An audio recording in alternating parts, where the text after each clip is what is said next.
హల్లెలూయా. మన ప్రభు అయిన యేసుక్రీస్తు నామములో మీకు శుభములు. గుడ్ మార్నింగ్ అండి. బాగున్నారా? గత రాత్రి ప్రశాంతంగా నిద్రించారా? దేవుణ్ణి స్తుతిస్తూ మేలుకొని దినచర్యను ప్రారంభిస్తున్నారా? లేక ఇంకా మనసులో ఉన్న ఆ ఆలోచనలు, ఆ వేదన, ఆ గతంలో నిన్నటి దినాన జరిగిన సంభవాలు గుర్తు చేసుకుంటూ అయ్యయ్యో అయ్యో అంటూ చింతిస్తూ కూర్చున్నారా? నిన్నటి గురించి మీరు ఎంత చింతించినా ప్రయోజనం లేదు. రేపటి గురించి చింతించిన అవసరం లేదు. ఈనాడు దేవుడు ఇచ్చాడు కదా, ఆయన కృప కొరకు వేడుకొని బ్రతికితే అన్నీ బాగుంటాయి. రెండొక చిన్న ప్రార్థన. పరిశుద్ధుడు నీకు వందనములయ్యా. వెనుకున్న వాటిని మరచి ముందున్న వాటి కొరకు వేగిరపడమన్నావు. మా అపజయాలను తలంచుకుంటూ కూలిపోక మా కొరకు నీవు కలిగి ఉన్న విజయాలను పొందినట్లుగా మమ్మల్ని మేము సిద్ధపరుచుకుంటూ సహాయం చేయి. ఈ భయంకరమైన లోకంలో మేము నిష్కలంకలుగా నిర్దోషులుగా బ్రతకాలని నీవు ఆశిస్తున్నావు కనుక నీ పాద సన్నిధిలో ఎప్పటికప్పుడు కనిపెట్టి నీ రక్తంలో కడగబడిన వారిమై శుద్ధులమై నీకు ఇష్టలమై జీవించడం సహాయం చేయమని క్రీస్తు నామములో అడుగుచున్నాను తండ్రి. ఆమేన్. ప్రార్థనలు ఏకీవిస్తున్నారా? ఆమెన్ అంటున్నారా? ప్రార్థనలోనే దేవుడు మనతో మాట్లాడతాడండి. ఈ రోజులు ఎలా ఉన్నాయో చూసినట్లయితే చాలా భయంకరంగా ఉన్నాయి కదండి. అంటే భయంకరం అంటే అదే ఉద్దేశం ఏంటి? ధరలు పెరిగిపోతున్నాయండి, లేకపోతే మనుషులు విపరీతంగా ప్రవర్తిస్తున్నారు, అభివృద్ధి చెందుతుంది అని ఏదేదో అనుకుంటున్నారేమో. కానీ మనుష్యుడు అంతకంతకీ తంత్రగొట్టి అవుతున్నాడు. ఏంటది? తంత్రగాడు. తంత్రం అంటే తెలుసా మీకు? తెలుగులో మంత్రం, తంత్రం అంటారండి. మాయలు, యుక్తి, కుయుక్తి, మోసాలు, అన్యాయాలు, అక్రమాలు, బలాత్కారాలు ఇవన్నీ అపవాది సంబంధమైనవండి.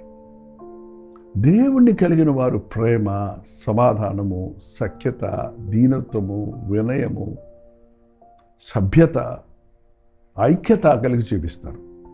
కానీ చూడండి, మచ్చుకైనా ఇటువంటి ప్రేమ సమాధానాలు కనపడటం లేదు. అక్కచెల్లెల్లో, అన్నదమ్ముల్లో, తల్లిదండ్రులకు బిడ్డలకు, బిడ్డలకు తల్లిదండ్రులకు మధ్య. ఇక బంధువుల సంగతి చెప్పనే అక్కర్లేదు.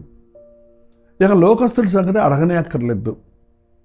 ఇక విరోధుల సంగతి అబ్బో భయంకరంగా ప్రవర్తిస్తుంటారు. ఇటువంటి భయంకరమైన లోకంలో ఎత్తుకు పై ఎత్తులు వేసేవారు, మోసానికి పై మోసం చేసేవాడు, తలదన్నేవాడు ఉంటే వాడు తలదన్నేవాడు ఉన్నాడు అన్నట్టుగా అంతకంతకు మోసం, అన్యాయం, బలాత్కారం పెరిగిపోతుందే కానీ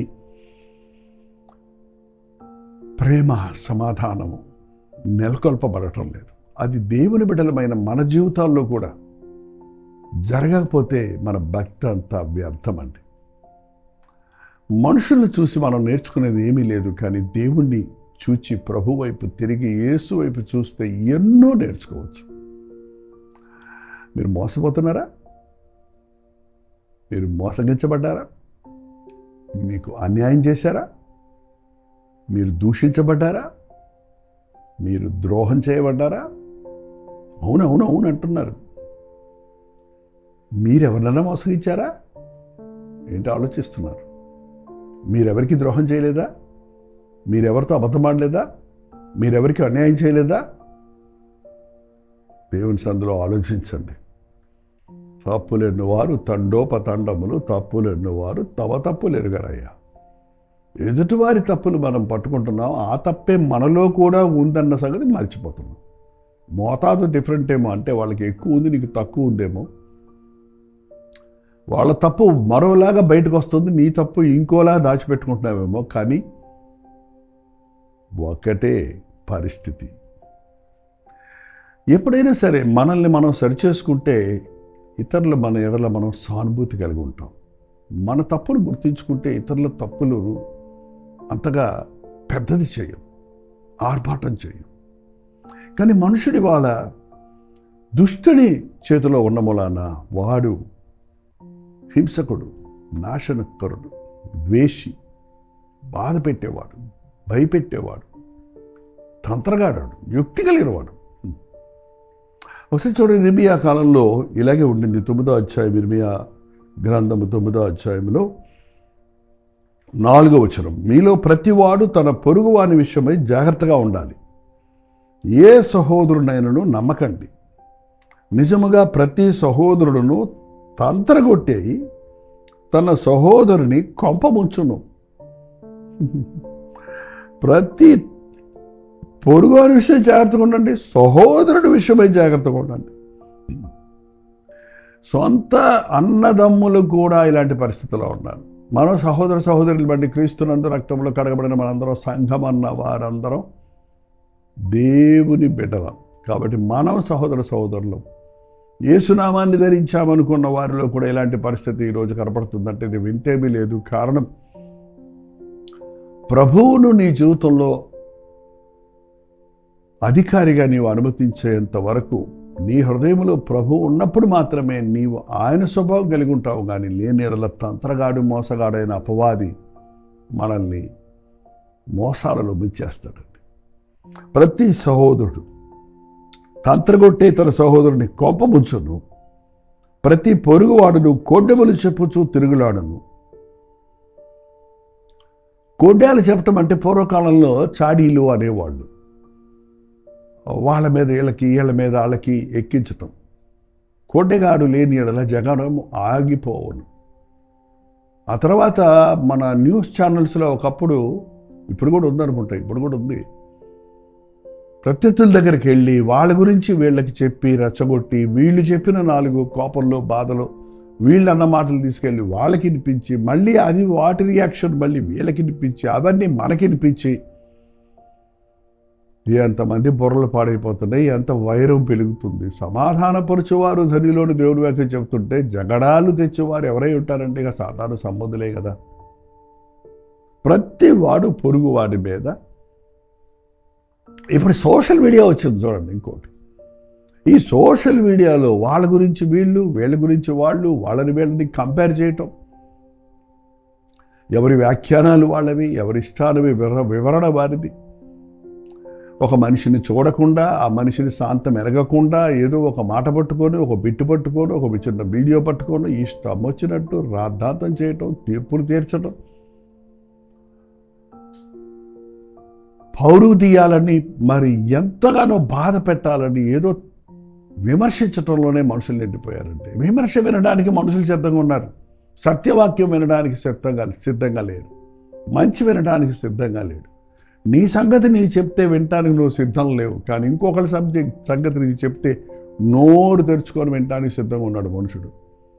ఇదే తంత్రబుద్ధి, ఇదే అపవాది మనల్ని అంధులుగా చేసింది. మన స్థితిని మనం ఎరగకుండా ఎదుటివారిని తప్పులు పట్టుకోవడంలో, ఎదుటివారిని విమర్శించడంలో మనం ఆరిదేరిపోయామనుకుంటున్నాం. ఒక్క మాట చెప్పండి, ఎవరో తప్పు చేశారు నువ్వు చెప్తున్నావంటే నువ్వు వారికంటే గొప్పవాడు అనే భావంతోనే కదా చెప్తున్నావు. వాడు చేసిందే తప్పు అంటున్నావంటే నీకు ఇంకా అంతకంటే బాగా తెలుసనే కదా. నిజంగా తెలుసా చెప్పండి? నీకంటే బాగా తెలిసినవాడు ఒకళ్ళు నిన్ను విమర్శిస్తే నీ సంగతి ఏమవుద్ది? ఎవరికి అంతా తెలియదండి, ఎవరికి ఏమీ తెలీదు. గొప్ప తత్వవేత్త సోక్రటీస్ అన్నాడు, నేను అంతా పరిశీలించి చూసిన తర్వాత నేను ఒక విషయాన్ని కనుగొన్నాను అన్నాడు. ఏంట్రా బాబట్టే, నాకేం తెలియదని అన్నాడండి. అంత గొప్ప తత్వవేత్త అన్ని పరిశీలించినోడికే ఏమి తెలియకపోతే నీకేం తెలుసు, నాకేం తెలుసు, మనకేం తెలుసు అండి? ఏమి తెలియని దాని గురించి ఎందుకు మనం విమర్శించడం, తెలియని దాని గురించి ఎందుకు మాట్లాడటం? ఇది సాతాను ఎంటర్టైన్మెంట్ అన్నమాట. ఈ లోకంలో చెడుగు చెడుగు చెడుగు ఒకరి మీద ఒకరు కొండేళ్ళు చెప్పుతూ తిరుగులాడుచున్నాడు. It is wandering. ఈ ఊరిలో జరిగిన తప్పును ప్రపంచం అంతట్లో చెప్పాలన్నమాట. అదే కదా ఇంటర్నెట్ ఉంది ఇప్పుడు. మీ చర్చిలో జరిగిన విషయాన్ని ఊరంతా చెప్పాల్సిన పని ఏంటి? నీ ఇంట్లో బెడ్రూమ్లో జరిగిన గొడవను అందరికీ చెప్పుకోవాల్సిన పని ఏంటి? నీ భార్యతో నువ్వు మాట్లాడిన మాటలు డిజిటల్ మీడియాలో పెట్టాల్సిన పని ఏంటి? నీ భర్తకు నీవు ఇవ్వాల్సిన సందేశము నీవు డిజిటల్ మీడియా ద్వారా తెలియజేయాల్సిన అవసరం ఏంటి? ఇలాగ ఉందండి. తండ్రికి చెప్పాలనుకుంది కొడుకు సోషల్ మీడియా ద్వారా చెప్పాలా, ట్విట్టర్ ద్వారా చెప్పాలా? ఆ మినిస్టర్ ఈ మినిస్టర్తో మాట్లాడాలంటే అందరికీ ఓపెన్గా ఉన్న ట్విట్టర్ ద్వారా మాట్లాడాలా? అదే కదా ఇవాళ. అది నోరు జప్పరించుకుంటూ ఆలకించడం వల్ల ఎటువంటి ఎడిఫికేషన్ ఉంది, ఎటువంటి బలం ఉందండి, ఎటువంటి జ్ఞానం ఉందండి, ఎటువంటి ఏమంటారు మనకి ఎడిఫికేషన్, ఎటువంటి ఉత్సాహం కలుగుతుంది మనకి? లేదే. అందరూ ఇలాగా ఉన్నారు, అంతా ఇంతే అనే విరక్తి కలుగుతుంది. అది ఆ ఇర్మియా కాలంలో ఉన్నది అంచెదనాల్లో నెరవేరుతుందని ప్రభు చెప్పినట్లుగా అక్షరాల చూస్తున్నాం. ప్రతి వాడు తంత్రగొట్టి ఎత్తాడు, తన సహోదరుని కొంప ముంచుతాడు. ప్రతి వాడు కొండెములాడుచు తిరుగులాడుతాడు. సత్యము పలుకక ప్రతివాడు తన పొరుగు వానిని వంచుచు అబద్ధములాడుటకు నాలుకను అభ్యాసము చేయుదురు. ప్రతివాడు ఒకరినొకడు వంచుకోవటమే, మోసగించుకోవటమే, మభ్యపెట్టుకోవటమే. ఎదుటివారి తప్పులు పట్టవల్లని ప్రయాసపడదురు. అదే ఎంతసేపు ఎక్కడుందా తప్పు పట్టుకోవాలి, బయట పెట్టాలి, నేను ఎంత గొప్పవాడినో అని అందరికీ తెలియజేయాలి. ఆ తప్పులు పట్టబడిన వాడు ఎంత దరిద్రుడో, అది ఎంత చెడ్డవాడో, లేక ఎంత బలహీనుడో, ఎంత అజ్ఞానం అని ప్రపంచానికి నేను చెప్తాను అనుకునేవాడు జ్ఞానా అనుకుంటున్నారు. మీ సంగతి మీరు తెలుసుకున్నప్పుడు మీరు నిజమైన జ్ఞాని. దేవుడు మనకు తెలియచేసేది మన సంగతి. నేను చెవియగ్గి వారి మాటలు ఆలకించాను, వారి పనికి మాలిన మాటలు ఆడుకొనిచున్నారు అని రాయబడి ఉందండి బైబిల్. ఇద్దరు కలిస్తే దేవుణ్ణి మహిమపరిచే మాటలు లేవు. నేనేమి చేస్తానని పశ్చాత్తాపడే జీవితం లేదు. కానీ పనికి మాలిన మాటలు మాట్లాడుతున్నారు. 8:6 ఉంటుంది. ఎంతమంది రోజున తంత్రగాళ్ళగా మారిపోతున్నారు. దేవుని బిడ్డలైన మీ మాట అవునంటే అవును, కాదంటే కాదు. ద్విమనస్కులమై మనం ఉండకూడదు. ఏ ఎండకు ఆ గొడుగు బట్టి వారిగా మనం ఉండకూడదు. ఎవరి గురించో మనకు అవసరం లేదు. మన గురించి మనం ఎలా ఉన్నామన్నది పరిశీలించుకోవటమే నిజమైనది, అవసరమైనది. నా దేవా, నన్ను పరిశోధించు, నన్ను పరీక్షించు, నీకు ఆయాసకరమైన మార్గం నా ఎందుందేమో చూడన్న దావీదు ప్రార్థన మనం చేయడం నేర్చుకోవాలి. ప్రేమ అనేక దోషములను కప్పును కనుక మిక్కుటమైన ప్రేమ కలిగి ఉండమని దేవుడు వాక్యం సెలవిస్తుంది. ఇతరుల తప్పులను సహించండి, క్షమించండి. అవసరమైతే వారి దగ్గరికి వెళ్ళి తెలియచేయండి, వాళ్ళని దిద్దండి, గద్దించండి, దండించండి, వద్దర్లేదు. కానీ వాటిని ఎగతాళి చేయటం, వాటిని ఎత్తి చూపించి ఒక వ్యక్తిని కించపరచటం, బాధపరచటం, వారిని మరింత కఠినులుగా ప్రవర్తించడానికి ప్రయత్నించడం అనేది అపవాది కార్యం. ప్రభు చెప్తున్నాడు, ఈరోజు ఒక మంచి వాగ్దానం ఇస్తున్నాడు. దేవుడు మనల్ని నిజంగా చేసినప్పుడు దేవుడే కదా చేశాడు మనల్ని అంటారు. దేవుడు మనల్ని ఇలా తంత్రగాళ్ళగా చేయలేదండి, మోసగాళ్ళగా చేయలేదండి, అబద్ధికులుగా చేయలేదండి. దేవుడు తన ఆకారంలో, తన స్వరూపంలో ప్రేమ, ఐక్యత, పరిశుద్ధత, విశ్వాసము కలిగిన వారిగా ఉండాలని, నిర్మలుడుగా, నిష్కళంకులుగా ఉండాలి. దేవుని స్వారూప్యమందు మనం చేయబడ్డాం. కానీ తంత్రగాడైన, యుక్తిపరుడైన అపవాది మాటకు లోబడి ఆ నేచర్, ఆ స్వభావం మనలోనికి వచ్చేసింది. ప్రసంగి అందుకే అన్నాడు ఒక మాట, 7వ అధ్యాయం 29వ వచనం ప్రసంగి పుస్తకంలో, ఇది ఒకటి మాత్రం నేను కనుగొంటిని, ఏమనగా దేవుడు నరులను యథార్థవంతులుగా పుట్టించను కానీ వారు వివిధమైన తంత్రములు కల్పించుకున్నారు. దేవుడు నరులను పుట్టించినప్పుడు యథార్థవంతులుగానే పుట్టించారు. మన చిన్నపిల్లలు చూడండి, వాళ్ళు కూడా యథార్థంగా ఉంటారు, అమాయకంగా ఉంటారు. వాళ్ళు పెరుగుతుండగా స్వాభావికంగా చెడుగు పెరుగుతుంది. ఆ పెరుగుతున్న వాతావరణాన్ని బట్టి వారి ప్రభావాన్ని, మన చుట్టూన్న వారి ప్రభావాన్ని బట్టి వాళ్ళ తయారవుతుంది. మోసగాడే పుడతాడు, అబద్ధికుడికి పుడతాడు, పుట్టినప్పుడు మంచివాడు పుడతాడండి. అబద్ధికుడిగా, తయారవుతాడు, మోసగాడిగానే తయారవుతాడు. నువ్వు చేసిందే నీ నెత్తి మీదకి వస్తాను బైబిల్లో చెప్పబడుతుంది. దేవుడు నరులని యథార్థవంతులుగా సృష్టించను కానీ వారు వివిధమైన తంత్రములు కల్పించుకున్నాడు. ఒక్కొక్కడికి ఒక రకం తంత్రం. చెడు బుద్ధులు ఒకటి కాదండి, మంచి బుద్ధి అనేది ఒకటే ఉంటుంది, కానీ చెడు బుద్ధులు తెగ ఉంటాయి, రకరకాలు. అవి బయటపడతాయి. అబద్ధం అనేవి అనేకమైనవి ఉంటాయి, సత్యం అనేది ఒకటే ఉంటుంది. అబద్ధం ఎప్పుడు సత్యంతో పోరాడద్ది. సత్యానికి ఎప్పుడు కూడా విరోధులు ఉన్నారంటే అది అబద్ధమే. ఒక సత్యాన్ని అబద్ధంగా ప్రూవ్ చేయడానికి ప్రయత్నించేది అబద్ధమే. అబద్ధం సైతానుతో పోరాడటమే కాదు, మీకు తెలుసో తెలీదు, అబద్ధాలు కూడా ఒకదానితో ఒకటి పోరాడుకుంటాయంట. అది సోషల్ మీడియాలో చూస్తుంటామండి. ఒకసారి చాలా నవ్వొస్తుండదు. ఒక్కోసారి కొన్ని విషయాలు మన సోదరులు చెబుతున్నప్పుడు విమర్శించేవాడు ఒకడు ఉన్నాడంటే వాడిని విమర్శించేవాడు ఇంకోటి తయారవుతాడు. వాళ్ళకి విరోధం అయిపోద్ది. వాళ్ళిద్దరు కలిసి విభేదించేది ఒక విషయమే, కానీ వాళ్ళకి మధ్యలో భేదాలు పడతాయి. ఇదంతా అపవాది కుట్రండి. మనిషిని పడకుండా చేసి మనల్ని బలహీనపరిచి మన భవిష్యత్తును పాడు చేసి మన బిడ్డల భవిష్యత్తును పాడు చేయడానికి అపవాది తంత్రగాడైన వాడు ఇవాళ తంత్రజ్ఞి జ్ఞానముతో మనుషుల్ని నింపుతున్నాడు.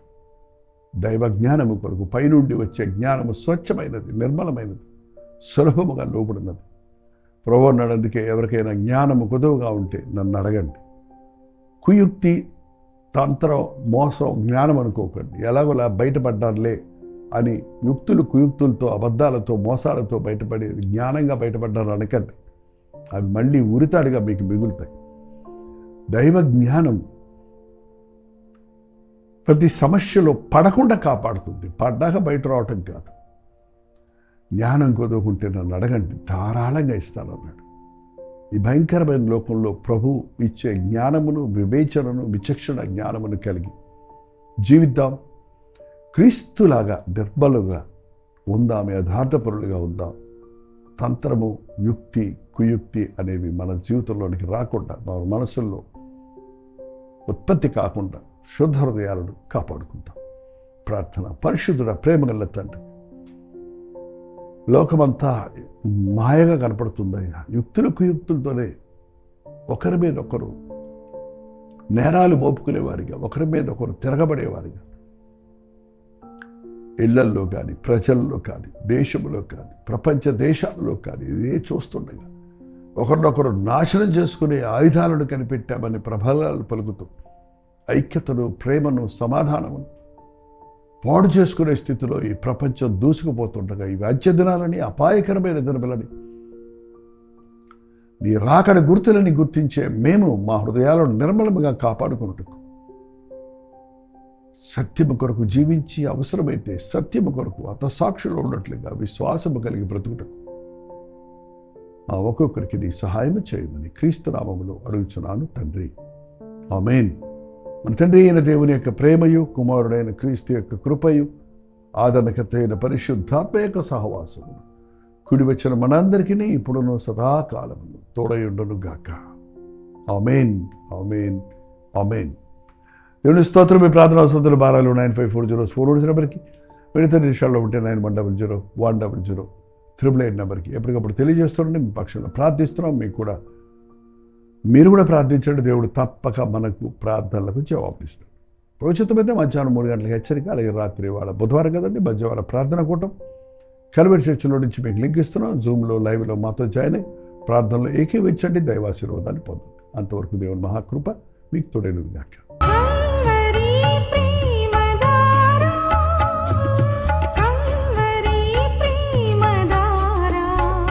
కల్వరి ప్రేమధార అనే మా ద్విమాస పత్రికను ఈ మధ్య త్రైమాస పత్రిక అంటే 3 నెలలకి ఒక్కసారి మాత్రమే ప్రింట్ చేయగలుగుతున్నాం. మరి గత 40 సంవత్సరాల పైబడి కొనసాగుతున్న ఈ పత్రికను ఆపు చేయటం ఇష్టం లేక దీన్ని త్రైమాస పత్రికగా మార్చున్నాం. మీరు కల్వరి ప్రేమధార పత్రికను చదువుతున్నారా? ఒక ఉచిత పత్రిక కావాలంటే ఇవ్వాలే మీ పేరు, చిరునామా, అడ్రస్తో పాటు ఇంటి నెంబర్తో పాటు క్లియర్గా పంపించండి. తప్పకుండా ఒక ఉచిత పత్రికను మీకు పంపిస్తాం.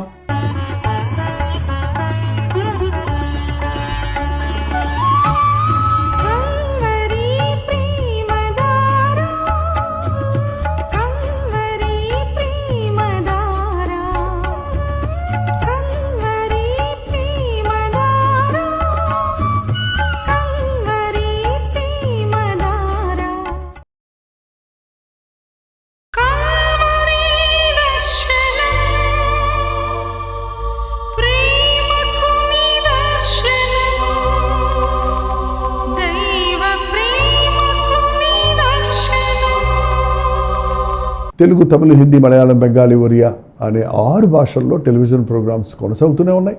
భారభరితమైన పరిచయంలో మీరు సహకరించాలని ఆశిస్తే, ప్రభు మిమ్మల్ని ప్రేరేపిస్తే మీ విరాళాలు, కానుకలు మనకి మీరు పంపించవచ్చు. అవి నేరుగా టీవీ ఛానల్స్కి వెళ్తాయి. అందులో ఏది మేము మా సొంత ఖర్చుల కొరకు ముట్టుకోవటం లేదు, వేరే పరిచయ కొరకు ముట్టుకోవటం లేదు. టెలివిజన్ పరిచయలో ఇంకా సువార్త వినని వారికి అది అందించాలని ఆశతో ఒక 20 సంవత్సరాలుగా కొనసాగుతున్న పరిచయం కొరకు ప్రార్థించండి, మీ సహకారాన్ని అందించండి.